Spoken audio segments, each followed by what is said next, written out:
आज सोलापूर शहरामध्ये जे वाढत असलेले अपघाताचं प्रमाण आणि त्या अपघात नेमका कशा कारणामुळे होतो आणि अपघातीचं प्रमाण का वाढत चाललेलं आहे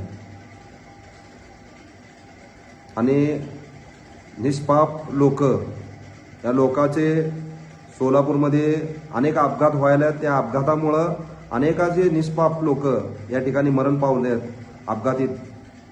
त्याचं कारण आहे नियमाचं पालन न करणं. हे जे मोठमोठे केशर, खडी केशर, जे मुरुम उपसा, जे माती अवैध माती व उपसा, या लोकाला ज्या पद्धतीने डंपर सोलापूर शहरामध्ये जड वाहतूक एंट्री होते ती कुठल्याही नियमात बसत नाही आणि याचा स्पीड एवढा फास्ट असतो की यामध्ये समोरचा माणूस चिरडून गेला हे सुद्धा त्यांना कल्पना राहत नाही. तर ह्याचं मुख्य कारण आहे वाहतूक शाखा. आणि वाहतूक शाखेचं नियमाच्या अनुषंगाने जर बघितलं, सोलापूरमध्ये त्याचे एक वेळ आहे आणि त्या वेळेनुसार जड वाहतुकीला सोलापूर शहरामध्ये एंट्री आहे. परंतु नियमाचं कुठलंही पालन न करता, कसलंही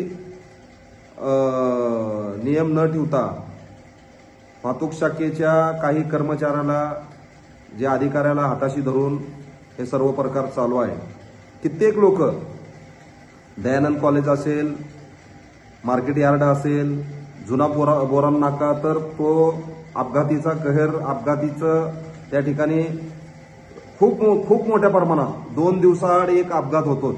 अनेक लोक मृत्युमुखी पावलेत. अनेक लोकांचा अपघात त्या ठिकाणी होतोय.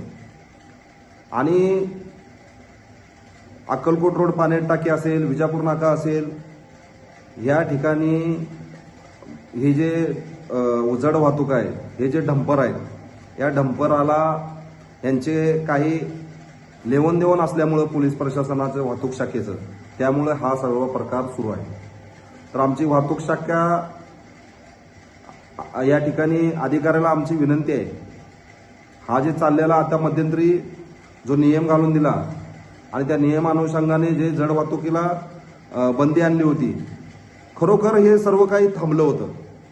नाहीतर रोज सोलापूरमध्ये एक तर असा प्रकार घडत होता, एक तर अपघात होत होता. परंतु अपघातीचं प्रमाण बंद झाला होता नियम घातल्यामुळे, परंतु परत अजून तोच प्रकार सुरू झालेला आहे. त्यामुळे आमची विनंती आहे, वाहतूक शाखेने जे नियम आहे ते नियमाच्या अनुषंगाने त्या कडक उपाययोजना करावी. अन्यथा आम्हाला या ठिकाणी खूप मोठ्या प्रमाणात आंदोलन करावं लागेल आणि हा प्रकार थांबवावा लागेल.